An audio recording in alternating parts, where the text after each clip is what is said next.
and there's a lot to go for, not the least of which is a Bastille Day stage win. Now, as well as tackling Mont Ventoux, the riders also face the longest stage of the race today. In fact, the longest for 13 years, 242.5 kilometres. It's 208 kilometres into the stage before we even get to the intermediate sprint. I shouldn't think that will be too keenly contested, but what follows will. A 21-kilometre climb through the trees and then out onto the exposed slopes of Mont Ventoux, where everyone's strengths and weaknesses will be on show. Now, talking of strengths and weaknesses, we've got possibly the most spectacular backdrop of the tour so far, spoiled only by the fact that we have to stand in front of it. Sorry about that. If you want to take photos of your telly later, just tweet us and we'll stand back out again. Now, the first thing to say, and I know we say this every year, but I think this year it might really be true. As far as the Mont Ventoux is concerned, I have never seen so many people on it. Estimates of 1 million. I don't know whether that's right, but it's huge. Well, I'll go and do some calculations and produce a spreadsheet later, but judging by the ride up this morning that Ned and I had, I mean, by the top, it's actually thinned out here. It was absolutely 10 deep on the road on bicycles lower down, and we were in a traffic jam of cyclists for about 15 kilometres, so fantastic, and lots of Brits mixed in there as well. Yes, and talking of Brits, nice to see a steady stream of cyclists, not only Brits, cyclists of all nationalities, picking their way across the loose rock in their cleats to lay different offerings at the Tommy Simpson Memorial. 46 years ago yesterday, of course, that he died. It's become something of a touchstone for cyclists, even if it's not around a race. If they're just coming up to touring to leave small gifts, inner tubes, bottles, any little thing they've got with them, just as a sign of respect as they pass by. Now, this race, this mountain, is packed with history, but as far as adding to that history today goes, do you think we're going to see a big fight for the general classification, or is it going to be more about the stage win and marking behind? Well, we've seen a Tour de France of surprises, haven't we? I mean, my thoughts before today were we were just going to see a breakaway go at the start and they'd all back off. They'd have 2 super hard days. They've got one big climb at the end where you could separate it out for a stage win and for the GC, but, well, from what we've seen already so far, I don't think it's going to work out that way. So has anybody got the legs to attack Chris Froome? And if they haven't, I mean, I know Sky are cautious and they like to ride within themselves and it's all about the big picture, but it's Mont Ventoux, for goodness sake. If he has a chance, surely he'd fancy the stage win. Well, that might be the style of Sky, but it's not necessarily the style of Chris Froome, is it? He is a very sharp rider, so if we see any action from him, I think we'll see it right in the last few kilometres. But before that, I think Quintana is the most likely person to attack with Movistar. Got a lot of cards to play there. They might want to push on really hard, so that could liven things up with that white jersey competition as well. All right, possibly 2 races then today. There's the race for the yellow jersey in Paris. There's the race for the stage. And, of course, it is Bastille Day, so Frenchmen will want to be in the running. Let's take a look at who we fancy to win today's stage. And 3 of us have gone for Frenchmen. Phil and I have gone for Pierre Rolland. Chris has gone for John Gadret. Then Ned's chosen Thomas de Ghent. Matt Nairo Quintana, who, of course, is looking to ride himself up the general classification. And Paul has gone for the banker, Chris Froome. Here's how things stand overall coming into this stage. Phil and Paul still tied on 20, Chris on 19, I'm on 18, Matt on 12 and Ned on 11. Now then, you can see Movistar are driving the chase at the front of the field today, with Sky and the yellow jersey of Chris Froome right behind them. Out front with a lead of 3 minutes 18 seconds is a 9-man group. Now, amazingly, and surely he can't survive all the way to the top of Mont Ventoux, Peter Sagan is in there. Also 3 Frenchmen, Pierrick Fedrigo, Jeremy Roy and Sylvain Chavanel. Christophe Riblon, sorry, by the way, in there as well. 4 Frenchmen in the 9-man break, along with Daryl Impey, the former yellow jersey. They look, though, as they are going to be caught before we get to the foot of this climb. Let's get over to commentary and join Phil and Paul. 62.8 kilometres to go, and that's about exactly what the race covered, Paul, in the first 2 hours of racing today. They are cruising so far ahead of schedule, and just take a look at the length of this peloton. I think it must be 500 metres long. It's been hammered down since the very first hour of this race. 48.2 kilometers an hour in the first hour, 50.4 in the second. It's really been a very long, hard chase. And it's all because, Phil, they want to pull it back together. That's about 31 miles an hour for the first 2 hours of the race. And that's incredibly fast, showing no respects for Mont Ventoux today. The last 20 kilometers uphill to the Prem line. The top of the King of the Mountains line, by the way, is not the top of the finish. You go round the corner to cross the finishing line, so it's not quite the summit of Mont Ventoux. Well, people talked about the weakness of Team Sky when we went through the Pyrenees, but you know, when you get into the last week of the race, team tactics can change, and you see other teams coming forward and they take the responsibility of the race. On a situation like that, it gives Team Sky a little bit of a break today. Yes. So you can see them, they'll still sit near the front end of the main field, and they will still ride around the yellow jersey and protect Chris Froome for as long as possible. But because this team from Spain, Team Movistar, believe they've got a man who is capable of winning the stage, they're quite happy to do all of the pacemaking at the front to make sure that that breakaway group doesn't get too far away before we get to the foot of the climb. And it's never really gone very well. It went up to 7 minutes and 5 seconds, but almost immediately reached that point. Europe car from France went to the front and started nailing it back.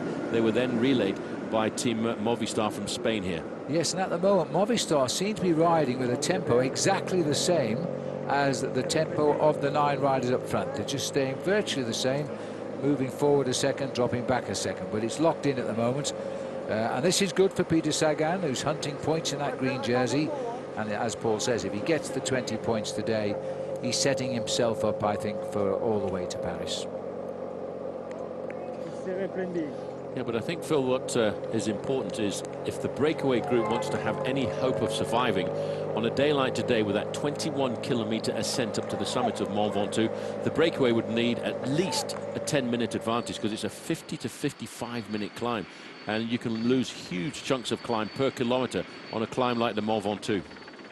You most certainly can. It's an absolute brute, and it's quite steep. It's up for over 9% in places on 3 or 4 sections.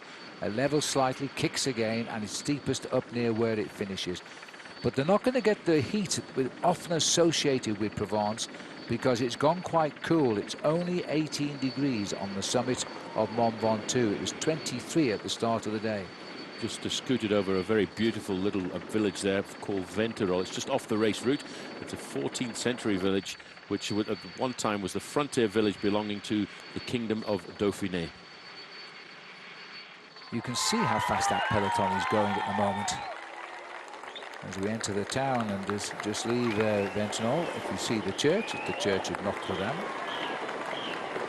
Again, you won't believe the number of people in Provence today to watch the passage of the Tour de France. Every little town we go through is absolutely packed, and they reckon up to 300,000 people standing on the mountain itself.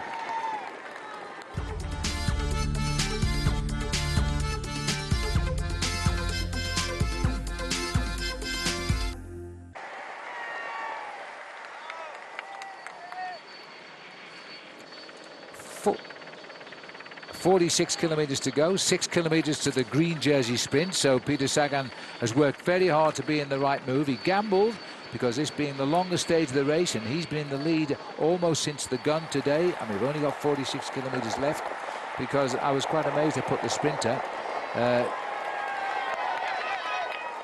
at some 5 kilometers to go. 5 kilometers to the sprint, and 3:44. This is the breakaway. Remained basically unchanged. We did lose 1 rider in the sprint, but basically all together. Well, we haven't seen the 10 kilometer to go banner just yet, as these 9 riders still hold on to 3 3/4 minutes. I think it's about 10 kilometers to go. We'd be very shortly going. At the route contour here, they've actually said the sprint is in the town of Crestay, but it's actually in the town of Moloshen, which is a couple of more kilometers, 6 more kilometers down the road. So they're actually about 11 kilometers to go now from this point to the sprint in Moloshen. Well, despite the misunderstanding about where the exact sprint point is going to be, I don't think there'll be too much of a misunderstanding about who's going to be the first across the line, because I'm certain that's going to be Peter Sagan. But he's got to survive a little bit further than we thought there. Don't often see an error in the route information, I must say. 44.7 kilometres is the distance from the finish. We start the serious climb, approximately 21 kilometres to go to the finish line. This is Peter Sagan. Had another amazingly successful Tour de France, most consistent of all of the sprinters, not the fastest of the sprinters. I think that has been proven over these last 2 weeks, but certainly the shrewdest operator, and that's how you win the green jersey. This has been a very, very hard and fast stage so far as we enter into the department of the Vaucluse. Number 84, by the way, if you're interested. There are 95 different departments in France and 4 outre-mer, or overseas, which are islands either in the Caribbean or in the Indian Ocean. Ile de la Réunion is one of them. These guys from Movistar, they're certainly on a mission this afternoon. They want to get something back out of this race. They had a very difficult stage when they lost Alejandro Valverde, dropping from 2nd to 10th. Good steady tempo. The plan is being hatched here by Movistar. I suspected the first attack will come from Alejandro Valverde, and Chris Froome knows it. He will try to, if once can, he won't bother, I suspect, to counter any attack made now by Valverde, because he's lost the time. But he has certainly watched the climber from Colombia, Valverde's teammate, as we now go into this beautiful Roman town of Vaison-la-Romaine. I've just noticed at the bottom there the old Roman theatre, which goes back to the ancient times. It was made a historical monument in 1862. Only 2 of its arches remain. It was restored quite dramatically. In fact, the restoration still continues there, and in fact, they hold concerts there. Just on the top of the outcrop there, on this steep outcropping, is the castle of the Counts of Toulouse, and that was built in 1195 by Raymond IV, who was the Count of Toulouse at the time, and he was also the Marquis of Provence, replacing a tower that was on the same point that had been destroyed by Bishop Béranger. And the chateau, which was deprived of its defences, was on a number of occasions decapitated, had the top part taken off it, but they've still been well preserved by the monuments of France. And France, on its 100th edition of the Tour, is also celebrating the magnificent history and culture that this country possesses. And we're also celebrating a big fast race as well, because now as we go through Vaison-la-Romaine, we will pick up in a couple of kilometers time the small town of Cresté, and after Cresté we will go down into the sprint at Molosène, and it's still locked in at 3 minutes and 40 seconds, 42 kilometers to go, but we're 21 kilometers of ascent and 21 kilometers to the bottom. 42 kilometers to go, 3:35 is the gap. The Paul, they're even pulling away just now. This is good news for Peter Sagan for the moment. Well, for the moment, but I don't think it'll be good news for Peter Sagan when we hit the early slopes of the Mont Ventoux, because the first few kilometers there are gradients of around about 10%. But I think it's really the most difficult when you climb out of the tree line up here in the last 5 or 6 kilometers to go to the top, and you reach the area which the French call les caillasses, or the rocks, because it's just white rock here and it reflects the heat and makes it very, very difficult to breathe. It's been traced back 95 million years, the rocks on the top of Mont Ventoux. So that has some stories to tell us. I would say the first time the Tour de France went up, it was in 1951. It didn't stop at the top, it just went over it. Lasserides won that climb at the top, but then it continued on. The first time we finished on Mont Ventoux was 1958. I can't imagine what the roads were like then. The great angel of the mountains, Charlie Gall, won the time trial to the top of Ventoux on that occasion.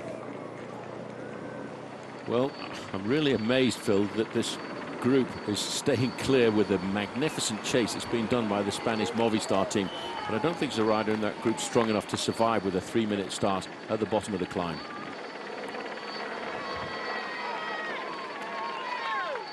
Well, the peloton at the moment are freewheeling away from Molosène, and very shortly there'll be a little bit of a downhill and they'll go into the beautiful town of Bédoin. And anybody that knows the area knows that once you're in the town of Bédouin, you're leaving it on the giant of Provence, Mont Ventoux.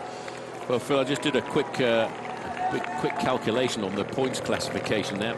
There's 99 points separating Peter Sagan from Mark Cavendish in that competition, because Cavendish picked up a couple of points when he crossed the line just behind Andre Greipel.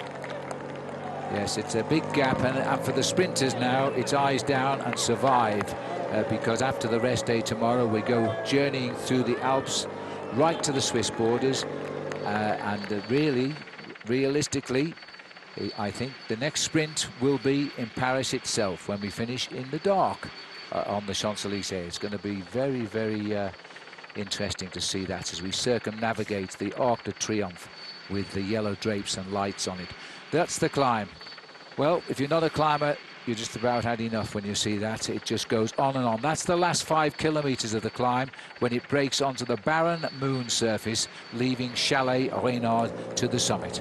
Well, its nickname in the region here is the Ball Mountain, 1,900 meters in altitude, as we now see a changing of the guard in the peloton, and it's Team Sky trying to dictate their pace, trying to put Chris Froome into a good position at the start of this climb. And I wonder how long and how many riders will be able to stay with him.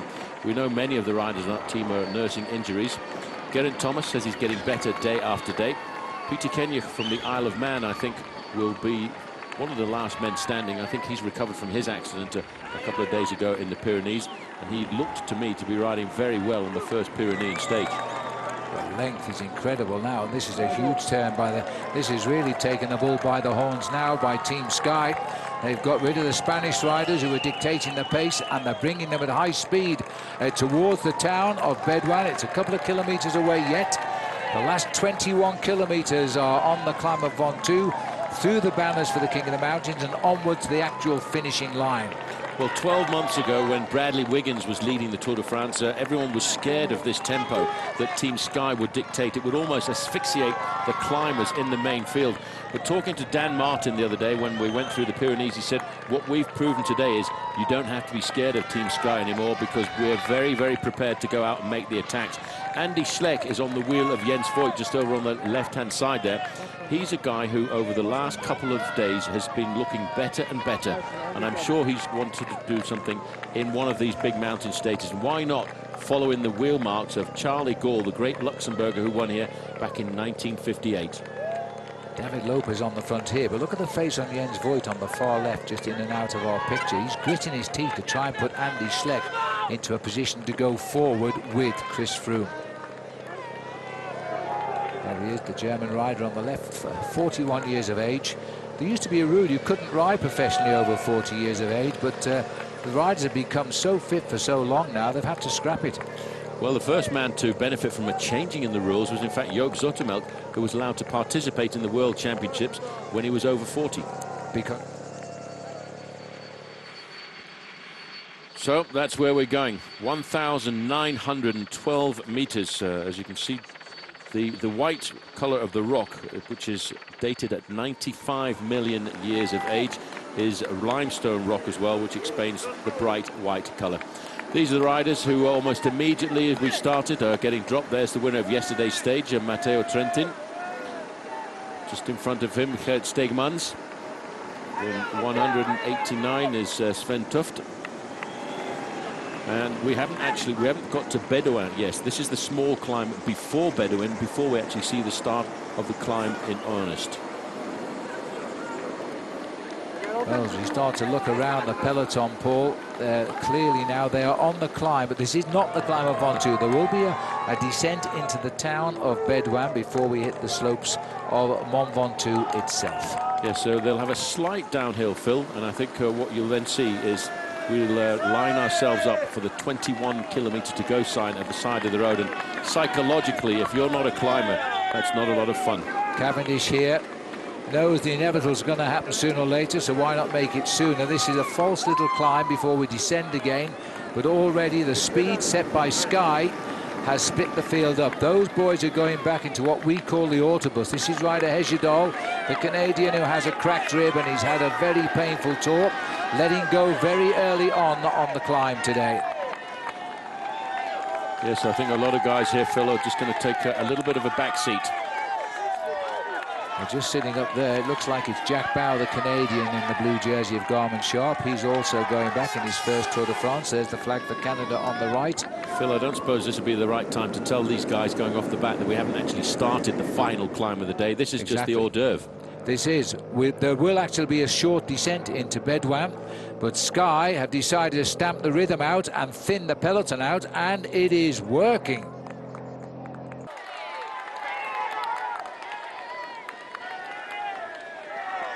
The crowd here in Bedouin is unbelievable. Tens of thousands of people as Sylvain Chavanel goes past the banner, 20.8 kilometers to the top of Mont Ventoux.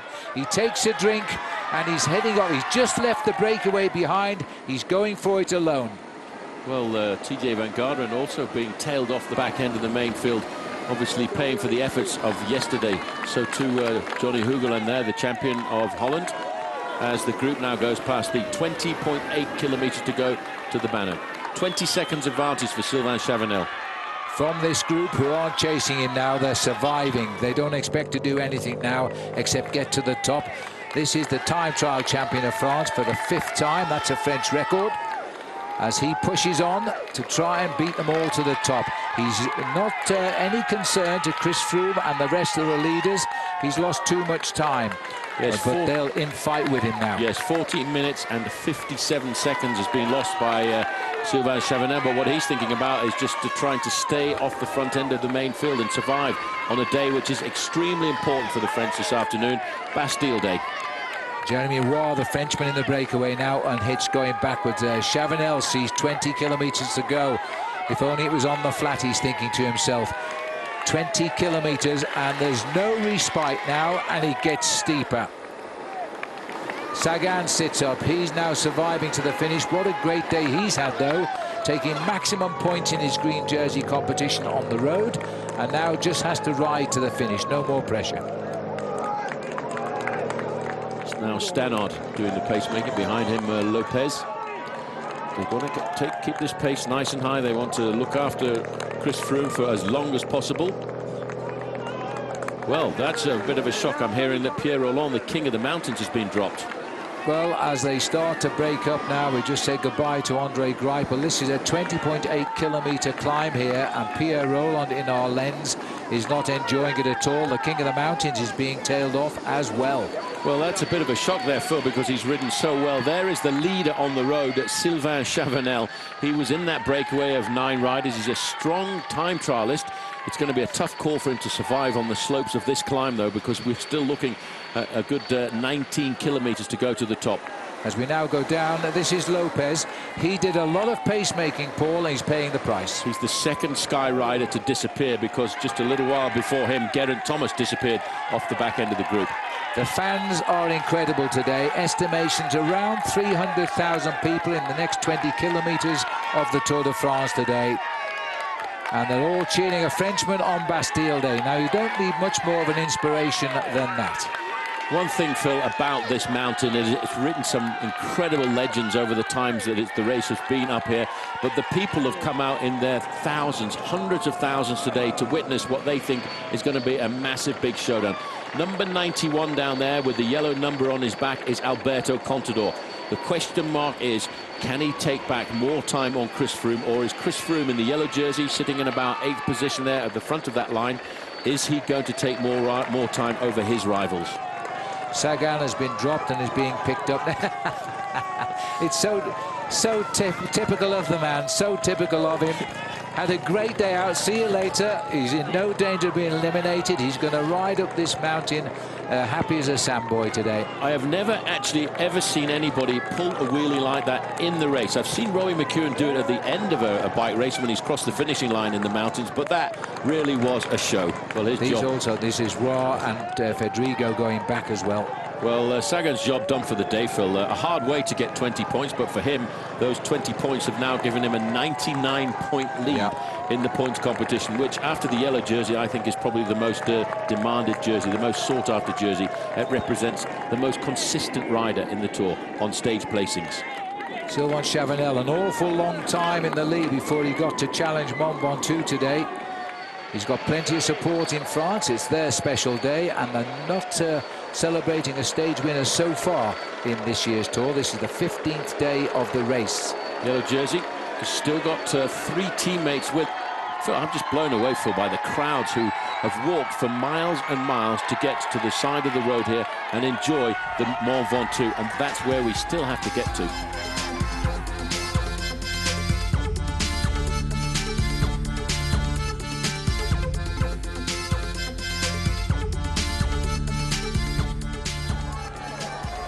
There's a change of leadership at the front of the pace as we look at the pictures here now. We've got Sky has started dropping the men, but the yellow jersey of Chris Froome still has Richie Porte around him, and I think also Peter Kenyuk.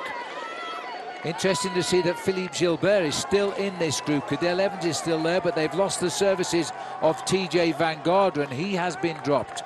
Well, they're putting serious pressure on this race once again. That was Jan Bakeland going away there from the Belgian on the Radio Shack squad, but you can see the damage that's being done at the rear end of the field.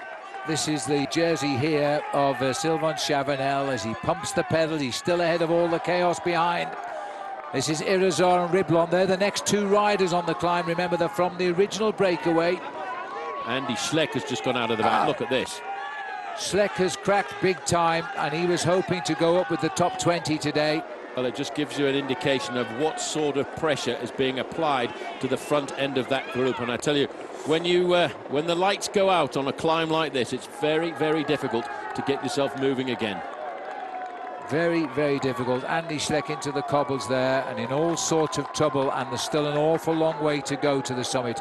14 kilometers to climb to the end of this stage. Peter Velits now setting the tempo on the front for Kwiatkowski. Still got 2 teammates alongside him, number 3 Peter Kenyuk, and then number 6 Richie Porte. Chris Froome just sitting, he's on the defensive for the moment. Now there's another move coming from Euskaltel. Now Euskaltel, Euskadi, they won't be marked riders just for the moment, just checking over to see if he's got a little bit of a move here. We swing back to the back. It's goodbye to Christophe Riblon now. He was in the breakaway. Also Irizar. They're both in the breakaway. Straight through this elite pack. Well, Cadel Evans moving up, number 31. There you can see number 91, Alberto Contador, sitting on the wheel of the yellow jersey, just waiting for a moment to move. Still all the cheers for a Frenchman on Bastille Day. Look how low his gears are now for Sylvain Chavanel. Well, there's 12 kilometers to go to the summit. That's still going to take them, Phil, close to 35 or 40 minutes of climbing still left to go. And we haven't yet gone out of the tree line. Here's Quintana. This is the move. Now look at the look round. Velits looks round to see if anybody can counter this move, because now we've got Nairo Quintana. Quintana's made his move. He's gone a long way from the summit, Paul. And there is absolutely no response in the main field. This guy has got an incredible tempo on the climbs. He comes, as I said, from the region of Boyacá in Colombia. He was born at the altitude of 3,000 meters or 10,000 feet, and he has no fear of climbs like this. Sylvain Chavanel's been caught. He's been passed by Nieva here, and Jan Bakelands is struggling. In fact, he can't hold Mikel Nieva. Now, let's see if Quintana can cross this gap. Well, Phil, the question is not let's see if he can get across the gap. It's how quickly is he going to get across the gap. Because this youngster at 23 years of age, I think, is the next climbing star of the future. There is Quintana in the distance, just catching and passing Sylvain Chavanel, and he doesn't even look as if he's breathing. His face never gives any impression of how his body feels. He just sits there and pedals. He is a peddler of charm, that's for sure. As we watch here, Mikel Nieva, keep your eye over his shoulder. You'll see the black shadow coming through. There he is, ploughing through the motorbikes. Well, he's looking to write his name into the history books here with a win at the top of this legendary climb. He looks so easy and so comfortable on that machine of his. He's sat very high up. That's the way climbers very often do. They don't get down into a low-profile position. Chavanel's cracked. Peter Kenyuk pacing Porte, and then the yellow jersey. 3 skies against a flying Colombian. Sitting behind the yellow jersey is Alejandro Valverde. He lost himself 10 minutes in one stage and plummeted from 2nd overall down to 17th place overall. He is so happy with this situation, and they could be turning the books around. I'm not sure that Quintana can take back 5 minutes on a stage like this, but who knows when we get up to the top of this climb. Well, there's 15 seconds gap now between Mikel Nieve, who leads this race for Euskaltel-Euskadi, and the second man on the road now, Nairo Quintana. Froome has still got 2 very strong teammates alongside him. Peter Kenyuk, who we saw riding in the mountains of the Pyrenees, was exceptionally good, although he had a bit of bad luck when he was taken out by rider Heyerdahl and ended up in the ditch at the side of the road, and he was injured for a couple of days. Oh, dear me. It's a long way to go still. This is not good for Cadel, Paul. Not when he leaves a teammate in the bunch. Cadel is really struggling here. Well, 6 seconds is all that separates the Colombian climber Quintana from Mikel Nieve of Euskaltel-Euskadi here. Which says a lot for Nieve, the way he's climbing just now. Holding him off just for the moment, but he's still coming. The only question remains, has he gone too early? He's looking for 5 minutes to become the leader of the Tour de France. But I'm not so sure he's going to get 5 minutes today, but maybe starting a week of getting the lead away from Chris Froome. We'll find out if he's gone too early, Paul. The mistake was most certainly what he made in the Pyrenees.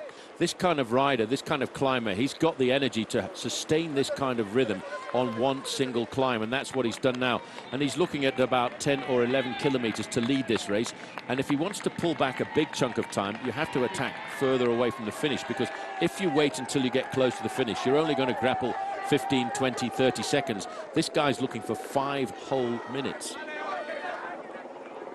Well, Cadel Evans is being nursed along here by Steve Molobitu, his teammate, just trying to keep him in touch with this extremely select group of riders here on the peloton. Andrew Talansky, the American who shot up the overall standings yesterday with a 3rd place finish, just the last man of this yellow jersey bunch.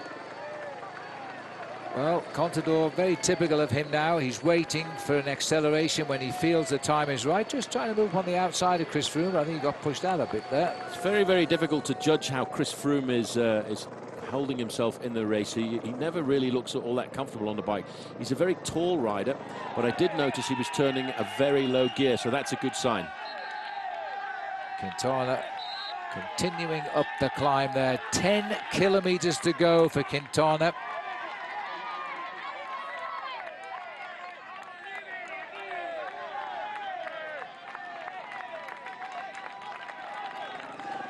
Bekelens has just gone back into the group. This is a good time not to panic for Team Sky. At the moment, there's only one man up the road they're worried about.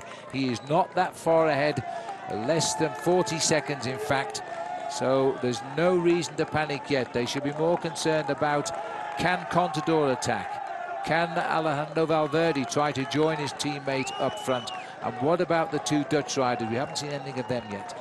Everybody's just waiting until we get into the really wide open area outside of the tree line when we're racing through what the French like to call les caillasses, or the rocky section.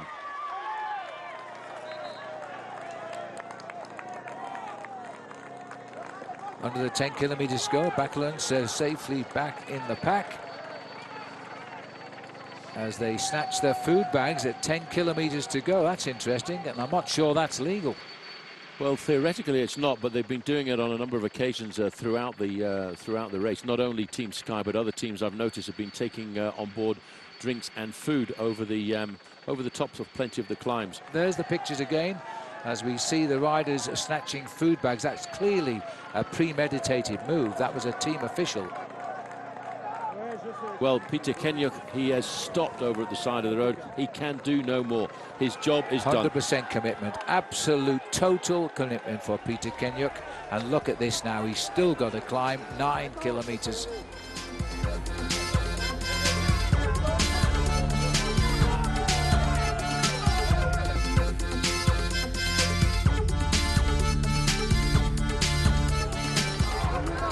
Only Richie Porte survives from the Sky team now, and he's doing a tremendous team job for Chris Froome. Yeah, Richie Porte out of the saddle, concentrated time trial formation for him this afternoon, with Froome just sitting in second. 162. This is Robert serious. Gesink going backwards. Well, Gesink always promises a lot and can't quite deliver. Yes, but he's got his two team leaders in the front group just ahead of him. Bout Mollema in second place in the overall standings is still there, and so too is fifth place Laurens ten Dam. These are the men setting the pace. Two first-timers in the Tour de France. Nieve of Euskadi at the back, and this little flyer from Colombia, Quintana. Richie Porte is trying to just make this pace hard enough to stop anybody going up to join them. Contador sitting on the wheel of Froome. You just get that impression he's waiting to have a go. And is Valverde cracking here, because the gap has opened up? Also starting to crack just ahead of Alejandro Valverde was number 101, and that is Joaquim Rodriguez. Well done to the pace-making of Porte, because he's hit at Valverde. Now, Valverde's not the threat he was. He was second until that broken wheel a couple of days ago. He's no longer a threat. But it's a good sign that Porte is setting a great pace. The turquoise jersey there is Jakob Fuglsang. He also is going off the back end of this group. We're having a serious distillery here, because we're now down to just 4 riders. Kreuziger and Contador of Saxo Tinkoff, and the other two are Porte and Froome. Well, actually, this is looking rather good for Chris Froome just now, thanks to the selfless working of his friend and his partner in Richie Porte. Well, just 2 riders left with the Sky Train there, and it looks a little bit as if it's Kreuziger who's gone. Contador's hanging on, but they were only separated by 3 seconds, those 2 riders overall. A little bit surprised to see Kreuziger go. That says just how quick Richie Porte is going. He looks over his shoulder and thinks, crikey, everybody's gone. Yes, but look at the gap to the 2 leaders now. It's suddenly come down to 31 seconds because of the pacemaking of Richie Porte. Well, take your hat off to Porte. The team has done a great job here now. Kreuziger swings across. He's looking for help here, because Laurens ten Dam and Bout Mollema are here. The riders in second and 5th place overall. And that is significant. 164 is Mollema, and he could be losing his 2nd place. Contador is moving up behind Chris Froome in the overall tonight right now. Look at the different climbing styles. Contador preferring to climb very often out of the saddle, dancing on the pedals the way he does. Well, that was a little kick and just opened up a length or so. We're still looking at 7.8 kilometers to go, and Richie Porte has pulled that gap down to about 15 seconds. He knows what he's done. He knows the damage he's done. He looks over his shoulder and just suffers a bit more. And he's only got Contador left now. That is incredible bike riding by Porte, and he really has done Chris Froome a favour now. Well, as we watch here, the man carrying the hog there, we are seeing this rider break away. He's free to fly now on his way to the top. But look at this group. They haven't laid down arms either yet. It's now Joaquim Rodriguez on the front in that red and white jersey and wearing number 101. These guys are very much on the back foot. Number 81 is Jean-Christophe Perrault. He's the best placed French rider in the group, and he's holding his place in the overall standings by staying with these guys. He's the only French rider in the group, and he will continue to be the best French rider in the Tour de France. This is Fuglsang, dreaming of a high finish. This is Rodriguez, who was once tipping himself to be a podium finisher in Paris. This is now Porter's gone, Froome has attacked, and Contador's got to hold on. Look at the revving of Froome. Now this is what happened in the Pyrenees, and he picked up Quintana and he blew him away. He has and blown now away. He's gone. Contador has gone as well now. This is an unbelievable. He said he didn't want to ride a waiting game in the Tour de France this year. He said he wanted to go out and attack the Tour de France, and this is what he's putting things to right. Now a great job done by Richie Porte on this occasion. Now Froome is free and away. He's off in search of the rider from Colombia, Quintana, who is still up the road. Contador has cracked. The whole team has blown away. Phil, there are still 7 kilometers to go to the summit of this climb. Alberto Contador now, I think, will be very happy to have Mikel Nieve alongside him to pace him a fraction. Chris Froome has never raced on the Mont Ventoux before. He doesn't know how to handle this climb, but he's almost got right across the gap to the Colombian. I'm amazed at this. But he has trained on it a number of times. He knows what he's going at. He's now bringing himself right up alongside Quintana. This is what happened a week ago in the Pyrenees. Froome came up and blew them all away and won the stage and took yellow. A week later, he's at it again. Well, he has said he was itching to get back into the mountains, and this is why, Phil, because he knows he's used his team. His team rode well today until Richie Porte did the last turn. The challenge came, as we expected, from Nairo Quintana, but Chris Froome is almost back onto the wheel of the Colombian climber. Now, what is going to happen when Froome comes up here? Quintana knows he's coming. Is Froome going to wait a few deep breaths, or is he going to go straight by and see what happens? Well, this is how it happened. Yeah, this is how it happened. Richie Porte had done his turn for the day, and he knew that Chris Froome was going to take over the pacemaking. These two have worked like this. Froome has gone straight through, and he builds up the revs again. Quintana this time is kicking after him, though, but can he get onto this back wheel? Look at the way his legs are going over so rapidly. This is a guy who was also born at altitude. Let's not forget, he was born in Nairobi at 6,000 feet in altitude. He's not scared of these dizzy heights either. He has this amazing pedaling cadence, the way he accelerates. It looks as though his saddle is too low. Yeah, it does look like that. That's because he's such a tall figure. Quintana has recovered a fraction, and he's getting himself back to the wheel of Froome. Well, all of a sudden, all change at 6.3 kilometers from the summit of Mont Ventoux. And look at this man from Bogota, from Colombia rather, this time is fighting his way back. They're picking up for the moment a tailwind, but it changes direction a little bit. This is Kreuzinger's group with Fulsang as well. Also with Bout Mollema, who is second overall, but will he be second tonight? Well, Quintana's not scared at all of the reputation of Chris Froome, and he's quite happy now to come forward and do some of the pacemaking. But these two are doing some serious damage. This is a slightly easier gradient the riders are picking up here, Phil, around about 3 or 4%. 5.5 at the moment, as they on this little slope here. And this will be a chance to recover, but Froome is quite happy to set the tempo here. He's got no concern for Quintana at the moment. Quintana could recover on this little bit of false flat. 20 seconds behind Alberto Contador and Mikel Nieve. There they are, talking to each other as they can in their own language, Spanish. Well, if you want the next group on the road with the other riders, Kreuziger, they're around about 50 seconds behind the two leaders. The flag's indicating the wind right behind the riders just at the moment. It may have well have come to the rescue of Quintana there. As he picked up that tailwind, he was able to get back up to Chris Froome.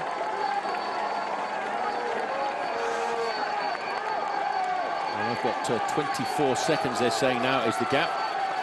Richie Porte, well, he'll just try and survive the final few kilometres. His job done for the day this afternoon, when he set up that very violent attack coming from Chris Froome.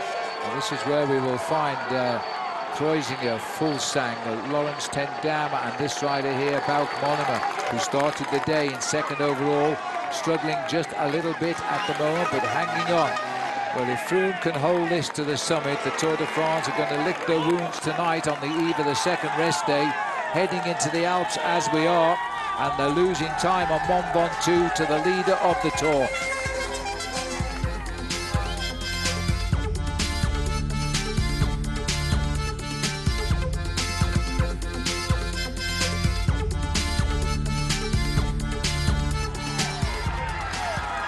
Four kilometers to go for Chris Froome. He's come from the pack up to Quintana. He's now doing all of the pacemaking.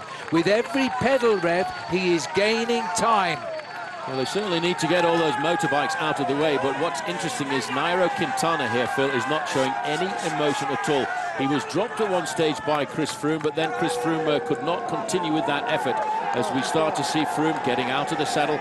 Quintana now is probably going to try and wait and stay in the wheel of Froome, but Froome's putting in another powerful acceleration here. This is a huge kick again. This is another test on the youngster now from Colombia, but he looks to me as though he's recovered a little bit.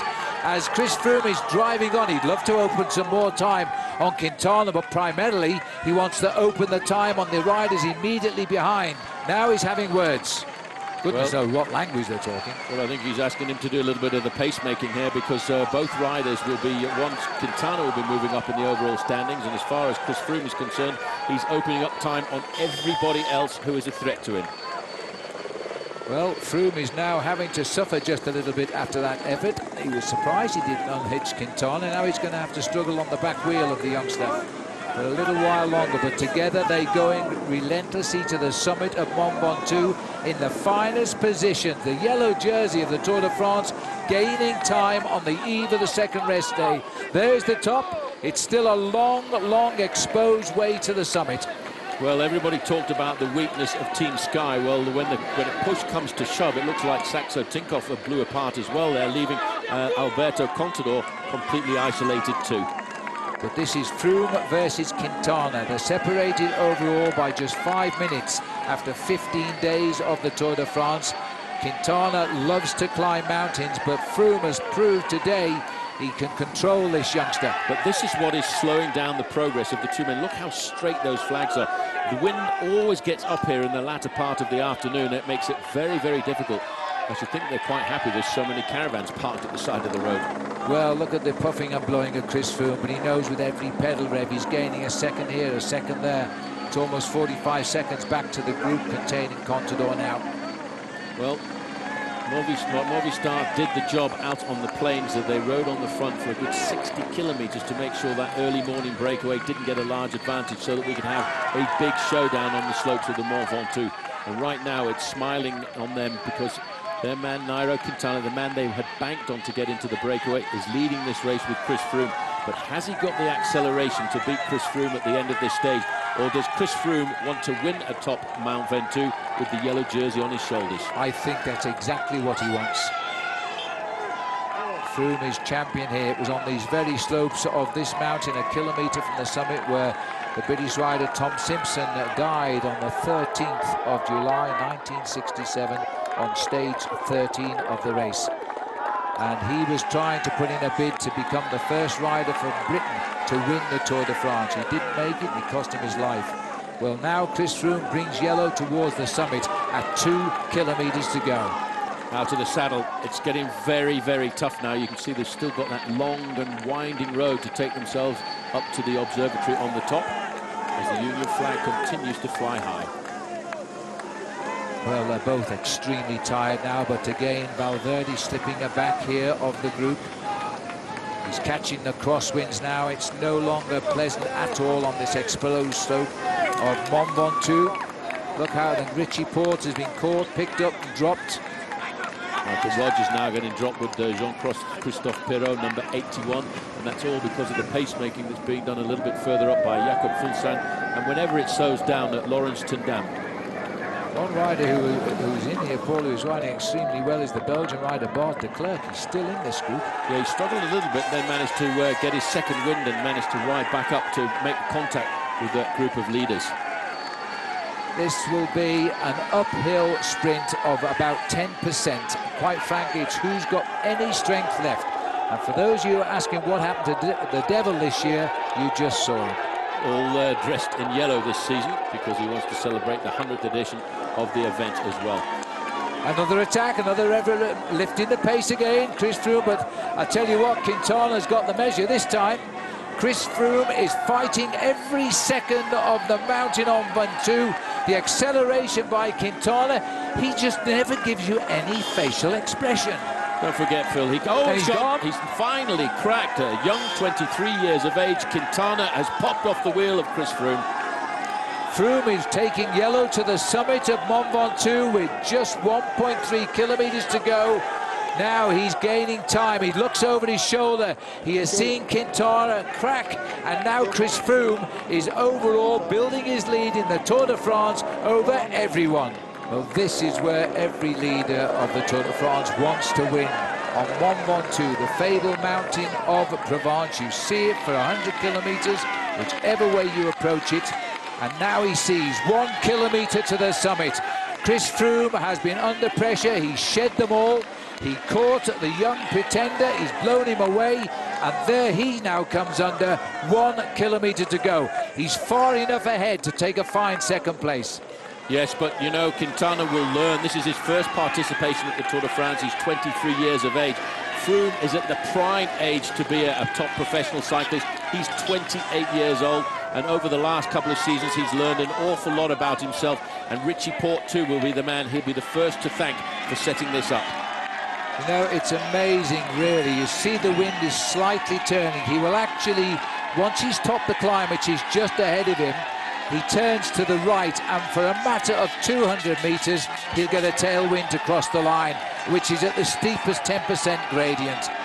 Chris Froome tops out, and he gets himself 50 points here, which means he will lead the King of the Mountains tonight, as well as the Tour de France. His gap now, Phil, back to Alberto Contador is 1 minute and 15 seconds, but Alberto Contador himself will be moving up into second place overall tonight, ahead of Bauke Mollema. The British flag on the right of the road. Now the chase group, as Rodriguez tries to move away on the left of our picture. A kilometre to go for them. No reaction. He's a specialist in the last-minute attack on a steep climb. Well, an attempt of a reaction there coming from Roman Kreuziger, but yes, this man from Spain, Rodriguez, he has got a very good acceleration in these climbs. Boy, it's painful, but he knows with the pain comes the victory today on Mont Ventoux, and with the victory on Mont Ventoux, a week tomorrow should come victory in the Tour de France, the second year in a row for Britain. Might be a little bit early, but today everything has gone so well. He's increased his overall lead tonight. Chris Froome will shortly flick to our left. Here it comes as he turns for the finishing line. Here it goes. Now we'll see the finish, and it's up a hill. Where else would it be? As he comes round the corner, picks up the tailwind, climbs and crawls and grabs his way towards the line. Chris Froome has toppled all of the men of the Tour de France today. His team set it up for him. He had the ability to finish it. Froome gets his third historical stage win in the Tour and increases his overall lead tonight. But the man we're looking at here is the man we'll be talking about in years to come when we go into the big mountain passes, because at 23 years of age, this is a phenomenal performance by Nairo Quintana. He's lost a little bit of time on Chris Froome, but he's gained time on almost everybody else, and he'll be also moving up well in the overall standings tonight.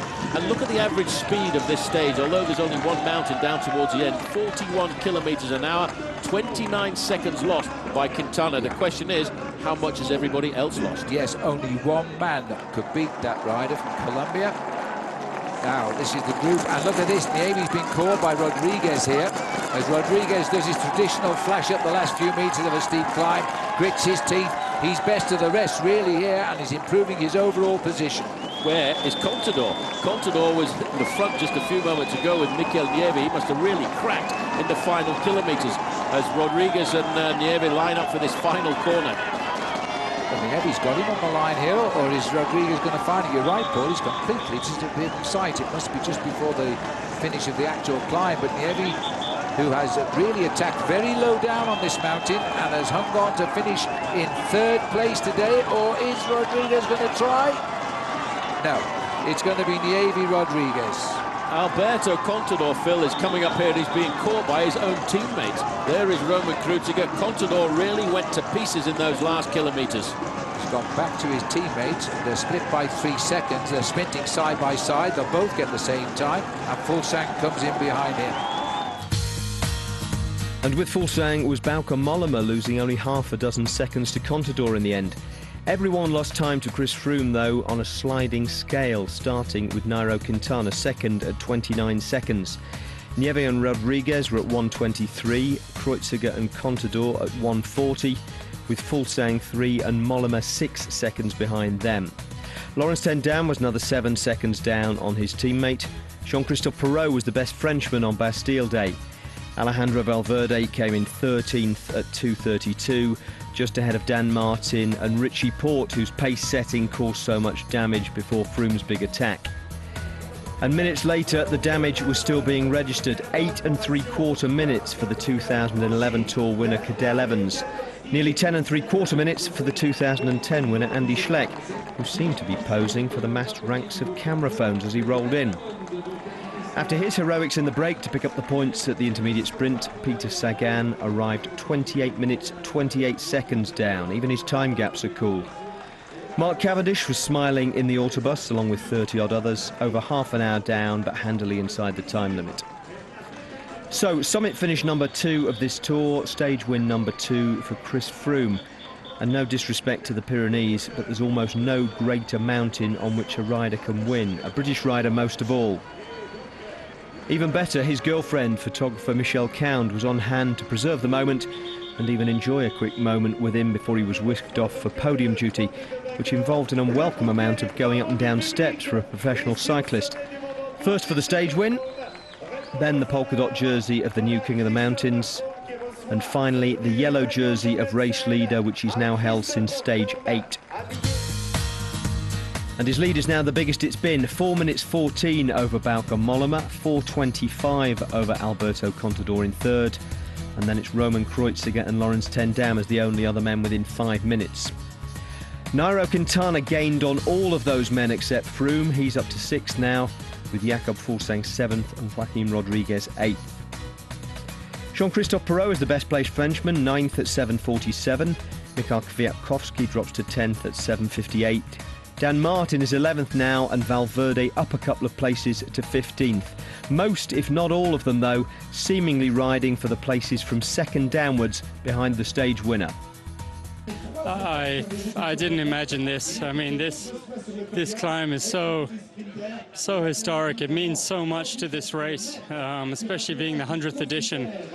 I really didn't see myself winning this stage today. I thought I'd have to surrender the stage to Quintana in the final, but my main objective was to try and get more of a buffer on the GC, but I really didn't sort of see myself winning that stage today.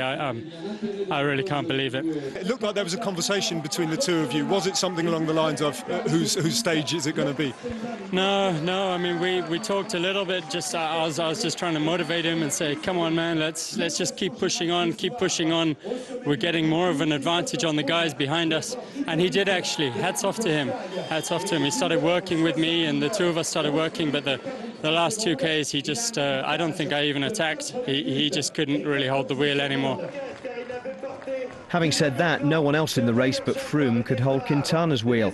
He takes the white jersey of best young rider back from Mikhail Kwiatkowski and may yet ride himself onto the podium. Pensaba que iría a llegar, me sentía bien. Ya ves, pues únicamente Froome me ha llegado porque es un corredor que está bastante fuerte. Y ya el resto era el objetivo, ya ves los otros corredores que han perdido algunos más de un minuto. ¿Qué puedes alcanzar en este Tour de France, Nairo?